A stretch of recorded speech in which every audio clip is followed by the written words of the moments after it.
자, 오늘은 행복한 환경에서 불행해지는 법, 이런 제목으로 하나님 말씀을 증거하겠습니다. 제목이 뭐라고요? 행복한 환경에서 불행해지는 법. 그런데 어떤 분들은 이 제목이 되게 마음에 안 드실 것 같아요. 아니, 목사님 불행해지는 법 배워서 뭐 하려고 그럽니까? 그래서 그런 분들을 위해서 제목이 마음에 안 드시는 분들은 거꾸로 이해하시면 되겠습니다. 불행한 환경에서 행복해지는 법, 그렇게 바꾸셔도 되겠습니다. 본문의 말씀 야고보서 1장 14절로 16절에 있는 말씀을 우리 함께 읽어보도록 하겠습니다. 자, 마스크를 쓰셨으니까 여러분들은 이 빨간색만 읽으세요. 빨간색만. 오직 각 사람이 시험을 받는 것은 자기 욕심에 끌려 미혹됨이니 욕심이 잉태한 즉 죄를 낳고 죄가 장성한 즉 사망을 낳느니라. 내 사랑하는 형제들아 속지 말라. 이렇게 빨간색만 읽으려니까 박자 맞추기 어려우시죠? 여러분, 욕심에 이끌리는 것은, 욕심을 품고 사는 것은 사탄에게 속는 것입니다. 오늘 이 시간에 하나님께서 여러분들 각자의 심령 속에 내가 행복하게 살 수 있는 길을 알려줄게. 그렇지만 행복한 환경에서도 불행해지는 법도 알려줄게. 그것은 바로 무엇입니까? 마음속에 욕심을 품고 사는 것임을 우리 하나님께서 오늘 이 시간에 말씀을 통해서 우리에게 가르쳐 주시는 줄 믿습니다. 그러므로 사랑하는 강석교회 성도님 여러분, 속지 않게 되시기를 간절히 축원합니다. 욕심에 이끌려 욕망의 덫에 걸려 죽어가는 많은 사람들이 있습니다. 여러분, 속지 마시기를 바랍니다. 자, 신문기사에 난 한 기사를 좀 소개하도록 하겠습니다. 2003년 5월 로또 1등 당첨자 A씨는 얼마를 받았습니까? 갑자기 여러분들 얼굴이 환해지세요. 어휴, 막 이러시는데, 자, 242억 원이라는 거금을 손에 거머쥐었다. 하지만 A씨는 5년 만에 당첨금을 모두 탕진했다. 서울 고급 주상복합 아파트 2채를 구입하는데 40억 원, 병원 설립금에 40억 원, 투자에 이어 89억 원을 주식에 투자했다. 하지만 2008년쯤 글로벌 금융위기가 불어 돈이 모두 사라졌고 병원 설립 투자금도 서류상의 문제로 돌려받지 못하게 됐다. 마지막으로 자신이 소유한 아파트를 담보로 돈을 빌려 주식에 쏟아부었지만 아파트마저 넘어간 후 1억 3천만 원의 빚도 생겼다. 이후 온라인 채팅 사이트 등에서 자신을 펀드 매니저라고 속이며 다른 사람들에게 1억 2,200만 원을 받았고 이로 인해 사기 혐의로 구속됐다. 242억을 쫄딱 다 날렸을 뿐만 아니라 빚까지 지고 사기꾼이 되어서 철장 신세를 지게 된 것입니다. 그런데 또 다른 예가 있습니다. 베풀고 착하던 사람이 아내 때리고 가족 붕괴. 인천 남동구에 사는 40대 남성 C씨는 2012년 7월 25일 본인 집에서 아내를 주먹과 발로 수십 차례 때린 혐의로 불구속 입건됐다. 과거 C씨는 수천만 원의 빚더미 속에서도 희망을 버리지 않고 중국집 배달원으로 희망차게 살아왔지만 로또 1등 당첨 이후 바뀐 모습으로 주변 사람들을 충격에 빠뜨렸다. 여러분, 행복한 환경에서 불행해지는 방법이 어떤 것인가를 우리에게 여실히 보여주는 그러한 예라고 할 수 있겠습니다. 오늘 드리는 말씀을 통해서 이 불행으로 인도하는 사탄의 유혹과 함정을 잘 분별할 수 있는 지혜를 얻게 되시기를 간절히 소망합니다. 여러분, 이렇게 좋은 환경이 오고 또 수많은 돈이 막 굴러 들어오면 그러면 그래가지고 그냥 좋은 집, 아주 그냥 정원이 큰 집, 이런 집을 사가지고 거기서 좀 떵떵거리며 살았으면 하는 그런 생각이 들 수 있으나, 제가 이런 예가 떠올랐어요. 정원이 아주 크고 좋은 집인데 이 사람이 무슨 생각이 들었냐면, 이렇게 좋은 정원에는 옛날 왕처럼 연못을 하나 만들어야 되겠다 해가지고 그때가 연못을 그냥 쫙 만들어서 잉어를 막 키우고 있는데, 잘못하면 그 연못에 누가 빠질 수 있습니까? 자기 자신뿐만 아니라 그 조그만 아가들이, 손자 손녀가 그 연못에 빠질 위험도 있는 것입니다. 여러분, 재물이 들어오고 행복한 환경이 들어오면서 동시에 유혹과 함정의 덫도, 그 구덩이도 함께 들어올 수 있음을 여러분들 마음속에 꼭 기억해 주시기를 간절히 바랍니다.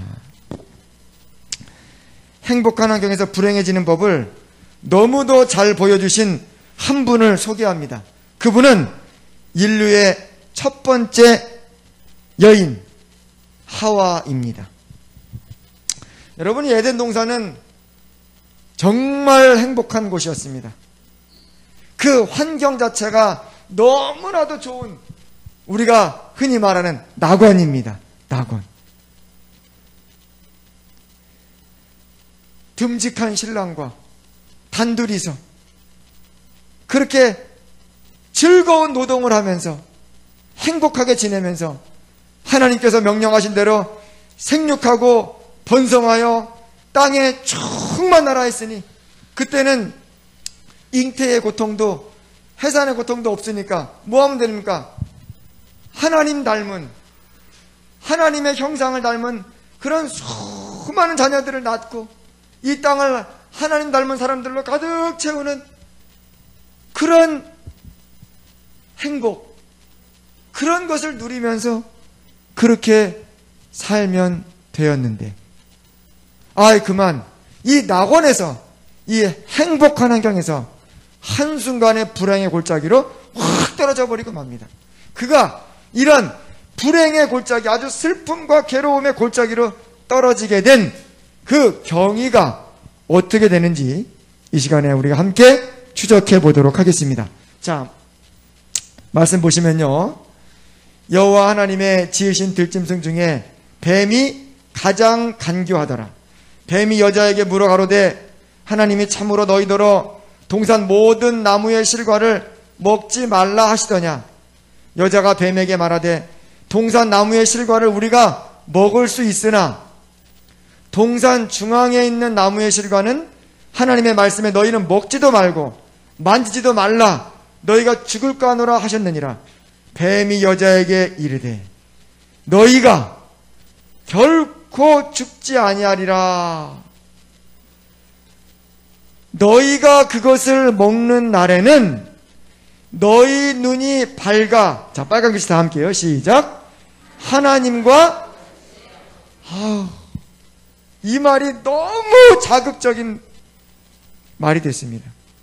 요거를 먹으면 누구처럼 된다고요? 하나님과 같이 돼요. 선악을 알 줄 하나님이 아심이니라. 그런 다음에 여자가 그 나무를 본즉 먹음직도 하고 보암직도 하고 지혜롭게 할 만큼 탐스럽기도 한 나무인지라. 여자가 그 실과를 꾹 따먹고 눈을 떠보니까 어때요? 와, 하나님께 있었던 그 지혜가 막 열리는 것 같아요. 뭔가 막 흥분돼요. 그래가지고 뭐 한 것입니까? 이 선악과를 자기 신랑에게도 준 거예요.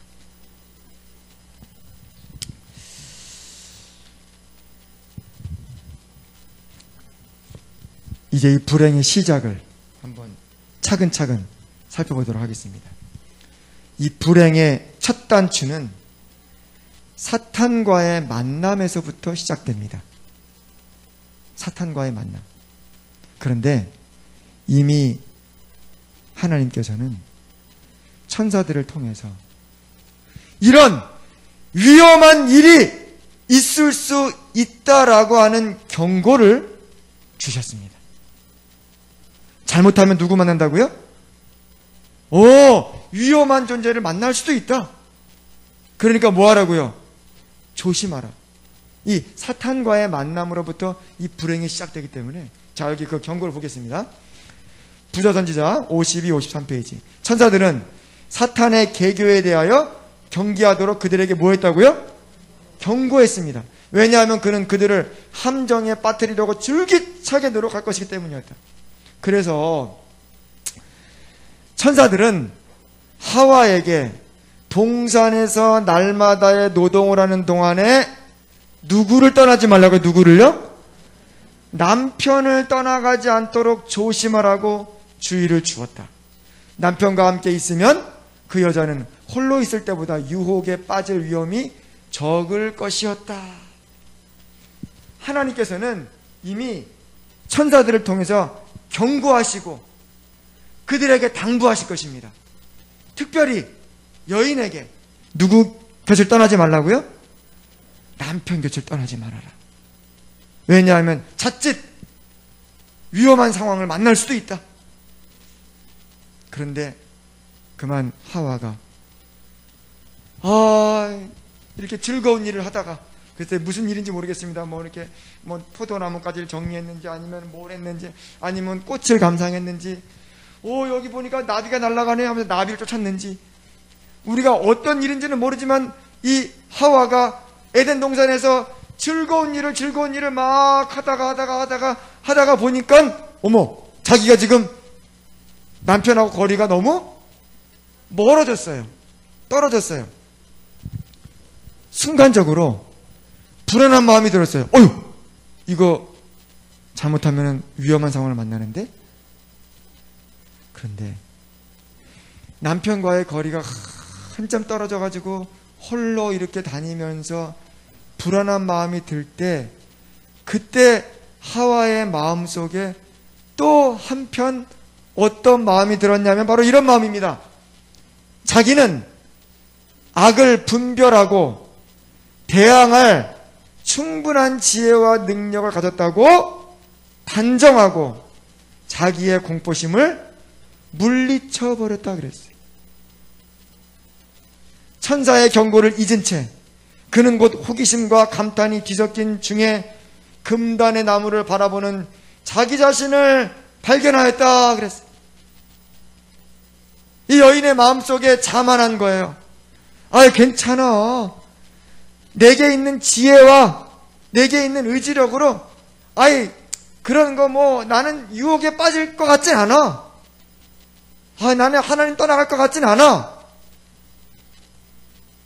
그런 자만하는 마음에 자기 스스로 공포심을 가라앉히고 있는 동안에 자기도 모르게 어디까지 온 것입니까? 선악과 앞에서 선악과를 바라보고 있는 자기 자신을 발견한 거예요. 여러분, 여기서 우리는 한 가지 아주 귀한 교훈을 발견할 수가 있습니다. 그것은 무엇인가?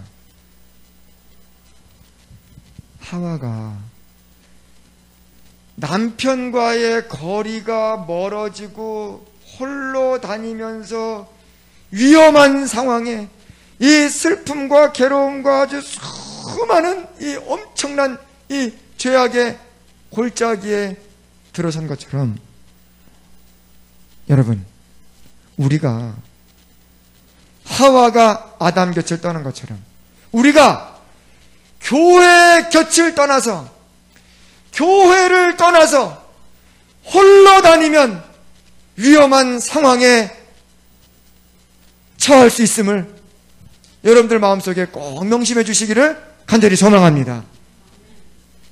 어떤 분들은 그러실 거예요. 꼭 그렇게 교회를 중심으로 살아야 되나? 요즘에 교회보다 더 좋은 것도 많은데, 충분히 좋은 말씀도 듣고, 이거 뭐 그냥 혼자서 이렇게 다녀도 괜찮은데, 여러분, 그것은 사실 위험한 생각입니다. 그렇지 않습니다. 교회는 뭐냐면 그리스도의 몸이라 그랬죠. 하와가 아담 곁을 떠나다니는 것은 위험한 것처럼 하나님 백성들이 교회를 떠나서 홀로 다니는 일은 언제 사탄의 유혹과 함정에 빠질지 모르는 위험에 처한다는 사실을 여러분들 꼭 마음에 명심하시기를 간절히 바랍니다. 교회와의 거리가 멀어지는 것은 위험한 거예요. 그것은 물리적 거리가 아니라 마음적, 심적 거리가, 교회를 여러분 정말 늘 마음에 가까이 하시고 그리스도의 몸된 교회를 중심으로 그렇게 신앙생활 하시기를 간절히 소망합니다. 그것이 안전합니다. 그것이 우리가 살 수 있는 길입니다. 여러분, 어머, 생각지도 못하게, 아니, 어떤 집사님이, 우리 교회 얘기는 아닙니다, 이상한 얘기를 하시는 거예요. 목사님, 이거 비유 아닙니까? 비유? 이게 어떻게 실제로 일어날 수 있죠? 이거 비유 같습니다. 몇 번 질문을 하시고, 그리고 또 이거 좀 이상한데요?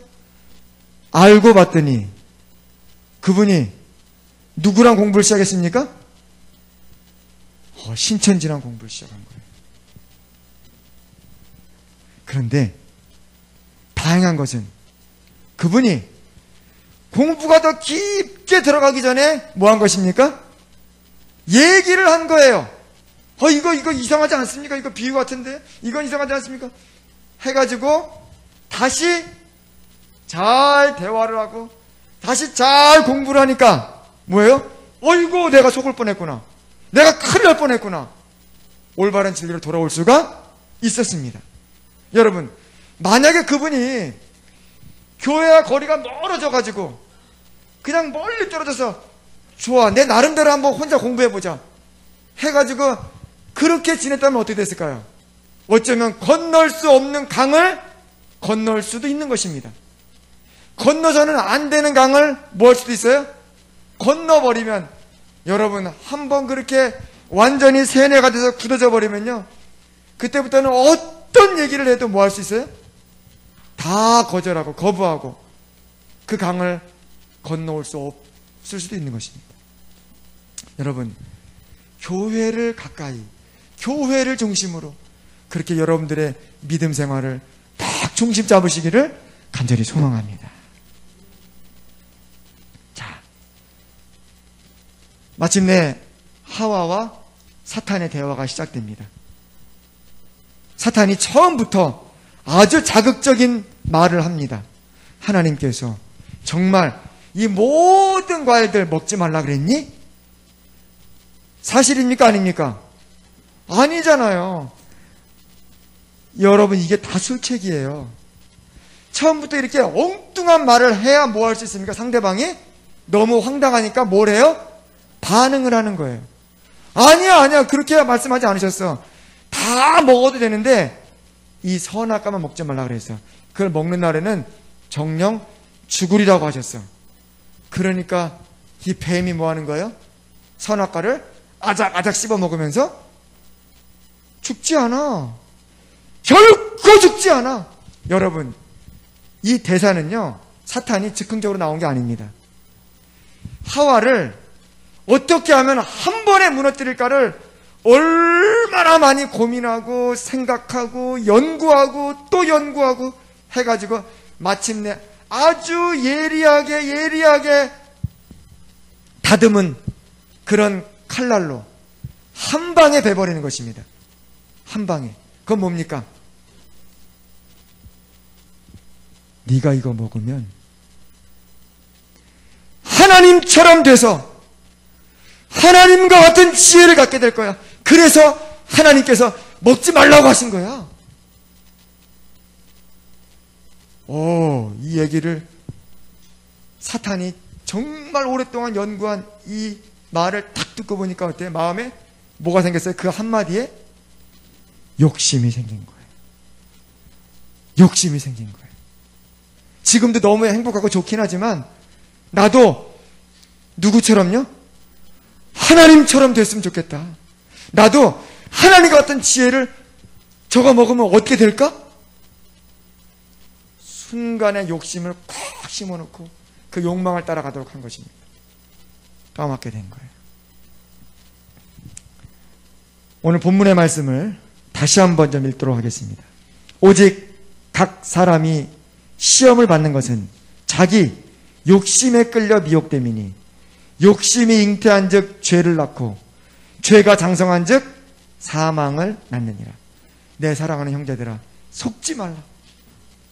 사탄이 욕심을 심어줘서 하와를 무너뜨린 것처럼, 속여서 무너뜨린 것처럼 오늘 우리의 마음에도 욕심을 주므로 행복한 환경에서도 불행해지도록 그렇게 속인다는 사실을 여러분들 꼭 기억해 주시기를 바랍니다.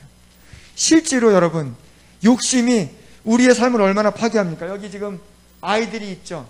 소꿉장난 이렇게 재밌게 잘하던 애들이 갑자기 소꿉장난 발로 뻥 차고 막 싸우고 울고 막 그러는 경우를 보셨습니까? 예. 자, 우리 손자 손녀들 잘 많이 보셨던 우리 어머니들 어떠세요?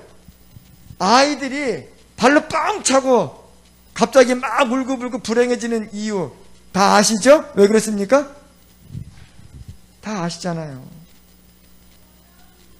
욕심 부리면, 욕심 때문에 어떤 재밌는 것도 다 망가집니다.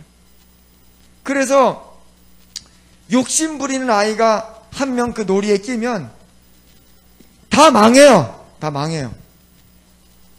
무슨 게임을 할 수가 없어요. 왜요?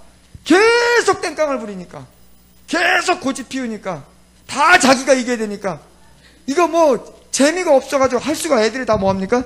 흐려질 수밖에 없어요. 여러분, 아이들만 그럴까요? 아이들만? 아닙니다. 어른들도 그렇게 되는 경우가 많이 있는 것입니다. 다윗은 밧세바를 보았습니다. 너무 끌렸어요. 신하를 시켜서 저 여자에 대해서 알아보고 오너라. 알고 봤더니 자기가 그냥 너무 마음에 순간적으로 끌렸던 그 여인이 유부녀였습니다. 누구의 아내였어요? 아주 충성스러운 신하 우리아의 아내였습니다. 그러면 여러분, 이분은 우리아의 아내다, 그렇게 알았으면 욕심을 포기해야 됩니까? 포기해야죠. 아무리 자기가 왕이라도 안 되는 것이 있다는 걸 뭐 해야 됩니까? 인정해야죠. 인정해야죠. 그런데 다윗은 그것을 인정하지 않았습니다. 자신의 욕심을 따라서 계속 행했습니다. 행하다 보니까 원래는 그럴 마음까지는 없었는데 결국은 그 남편을 죽이게 되고 살해한 후에 그 아내를 빼앗아서 자기 아내로 삼게 되는 것입니다. 욕심이 잉태한 즉 죄를 낳고 죄가 장성한 즉 사망을 낳느니라. 이후로 다윗은요, 우리가 인간의 언어로 표현할 수 없는 아주 큰 슬픔과 비극과 비참함을 경험하게 됩니다. 욕심 때문에 패가 망신하게 되었습니다.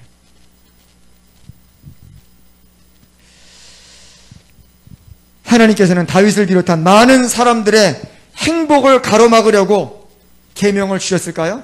간음하지 말라, 살인하지 말라, 도둑질하지 말라, 이웃의 아내를 탐내지 말라. 이게 다 걸려요 지금 다윗에게. 이 계명만 없었다면 다윗은 마음 놓고 범죄하고 행복했을까요? 하나님께서는 그들의 행복을 가로막기 위해서 그 계명을 주신 것이 아니라 뭐 하려고요? 우리의 행복을 지켜주시기 위해서 하나님의 율법과 계명을 주셨음을 우리가 기억할 필요가 있습니다. 만약에 그 순간에 다윗이 하나님을 기억하고 하나님의 율법을 기억했더라면 그의 행복은 계속 유지되었을 것입니다. 그러나 하나님 주신 계명을 무시하고 그냥 돌진해 버렸을 때 엄청난 비극과 슬픔을 경험할 수밖에 없게 되었습니다. 여러분, 길 가다 보면은 이렇게 도로 공사하는 것을 보시죠. 그럼 여러분이 도로 공사하는 구간을 지나갈 때 답답하고 불편하십니까? 답답하고 불편합니다. 운전자들은 이 도로 공사가 나오면 초보 운전 하시는 분들은 미리부터 겁이 납니다. 왜요? 도로가 갑자기 좁아지고 불편해지고 울퉁불퉁해지고. 근데 여러분, 이 도로 공사 여기 있는 바리케이트나 여기 있는 경고판은 운전자를 불편하게 하기 위해서, 힘들게 하기 위해서 세워진 것입니까? 아닙니다. 운전자를 좀 더 안전하게 행복하게 잘 운전할 수 있도록 도와주기 위해서 이것이 필요했던 것이죠.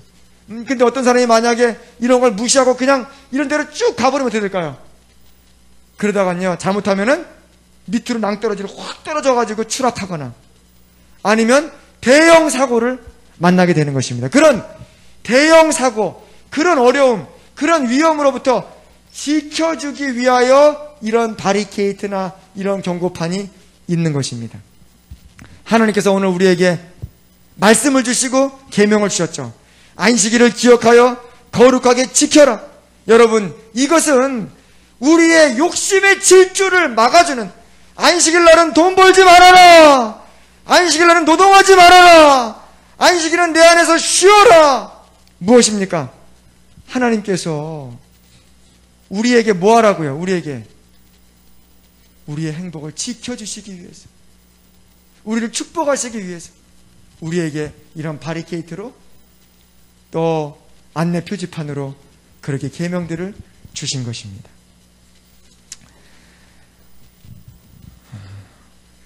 부조 선지자에는 이런 말씀이 있습니다. 태초부터 사탄은 범죄하면 이익이 있다고 사람들에게 말해왔다. 천사들도 그런 식으로 유혹했고 아담과 하와도 그 방법으로 유혹하여 범죄하게 했다. 그리고 지금도 같은 방법으로 군중들을 인도하여 하나님을 순종하는 길에서 떠나도록 하고 있다. 범죄의 길은 바람직하게 보이나 필경은 뭐라고 해요? 필경은 사망의 길이다. 대담하게 이 길에 들어섰다가 죄의 결과가 얼마나 쓰라린 것임을 알고 일찍 거기를 떠나는 자들은 행복한 자들이다. 아멘이십니까? 아멘, 아멘. 여러분, 사탄의 범죄가 그겁니다. 사탄의 술수가 그것입니다. 이렇게 하면 더 행복할 거야, 더 기쁠 거야, 이렇게 하면 눈이 밝아져가지고 하나님처럼 될 거야, 지혜를 얻게 될 거야, 더 나아질 거야, 엄청난 이익이 될 거야 라고 그 죄를 지으면 좋은 것이 올 거라고 속입니다. 그런데 실제로 뭡니까? 이게 독약이에요. 그 사망의 길에서 빨리 떠나는 자가 복이 있다는 거예요.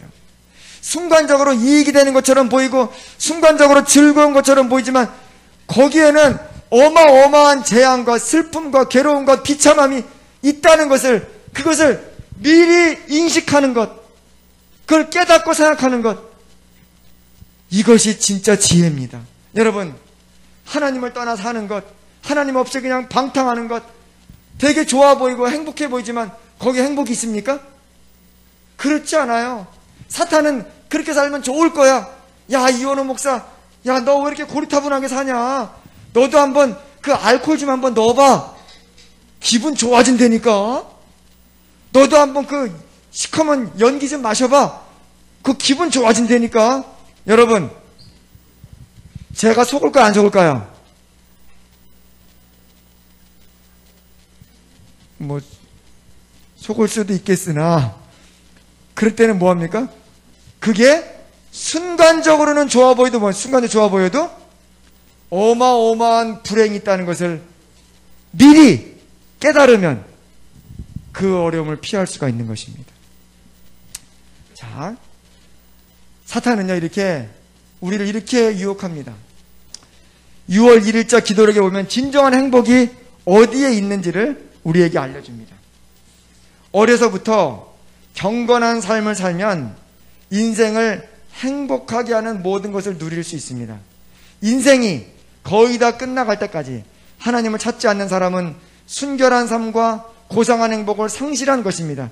그 행복은 세상의 즐거움을 추구할 때는 결코 얻을 수 없는 행복입니다. 아멘. 사람들은요, 경건하게 살면 그것은 우울하고 슬프고 재미없는 거라고 생각해요. 근데 말씀을 보니까 경건한 삶을 살면 인생에 행복하게 하는 모든 것을 누릴 수 있다 그랬어요. 진짜 행복은 거기 있다는 거예요. 진짜 행복은. 여러분, 왜 그렇죠? 예수님 닮은 마음으로 살면 진짜 행복합니까? 차라리 그냥 사탄의 마음을 가지고 악한 일을 하고 사는 게 더 행복해 보이지 않습니까? 여러분, 예수님을 닮은 마음으로 살면요, 훨씬 더 행복합니다. 경건하게 사는 것이 훨씬 더 행복합니다. 왜 그런가? 예수님 닮은 마음을 가지면요, 행복을 느끼는 행복 센서가 깨끗해지기 때문에 그냥 지나가는 문개구름만 봐도 뭐 하는 거예요? 마음이 확 기쁜 거예요. 여러분, 우리 교회에 여기 저기 뒤에 있는 꽃, 쬐끄만 꽃이 있는데 얼마나 예쁜지 한번 보시기 바랍니다. 감격스럽습니다. 너무너무 이뻐요. 너무너무 이뻐요. 우리의 마음에 느껴지는 이 행복의 센서가 깨끗하기 때문에 그냥 작은 일에도 너무 좋은 거예요. 숨만 쉬어도 좋은 거예요. 걷기만 해도 좋은 거예요. 사람 만나기만 해도 좋은 거예요. 여러분, 누가 행복한 사람입니까? 누가? 설교를 준비하다 보니까 이런 예화가 떠올랐어요. 이런 예화. 식욕이 그냥 원기왕성해가지고 그냥 보리밥에다가 이 풋고추만 찍어 먹어도 아주 맛있는 마당쇠하고 온갖 진수성찬을 다 차린데 근심 걱정이 가득해가지고 아무런 입맛도 모르는 그런 대감님하고, 여러분, 누가 행복한 사람입니까? 풋고추. 예. 원기왕성한 식욕과 건강을 가진 마당새가 훨씬 행복한 거예요. 여러분, 경건한 삶은, 예수님을 닮은 사람 삶은요, 몸이 건강하고 마음이 건강하고 영혼이 건강합니다. 몸과 혼과 영이 건강해요. 그렇기 때문에 그냥 조금만 물만 한 컵 마셔도 다른 사람들이 무슨 아주 아주 1,000,000원짜리 그 양주를 먹는 것보다 그냥 무료 냉수 한 잔만 마셔도 너무 행복한 거예요. 그 행복을 느끼는 센서가 틀린 거예요. 그렇기 때문에 여러분, 진정한 행복은 예수님을 닮은 그 품성과 경건한 삶에 있음을 여러분들 꼭 마음에 명심하시기를 간절히 소망합니다. 우리가 그 증거들을 많이 보지 않습니까? 우리가 그 증거들을 많이 봐요. 사실요, 저도 이런 얘기를 좀 하면 그렇지만 저도 사실 그 조선시대 왕들 이런 사람들이 좀 부러워하는 마음이 조금 있을까 없을까요? 예? 저렇게 딱 하면 내시들이 마마 하면서 이렇게 막 따라다니고, 그리고 그냥 궁녀들이 쫙 있고, 그리고 이렇게 길 지나가다가 저분 마음에 드네. 저분 잠깐 일로 와보세요. 예, 자, 오늘부터 제 부인이에요. 그래가지고 그냥 자기 후궁을 100명이고 200명이고 그냥 그런 왕 노릇하면 여러분 조금 해보고 싶으십니까? 우리 이서구 장로님 조금 해보고 싶으십니까?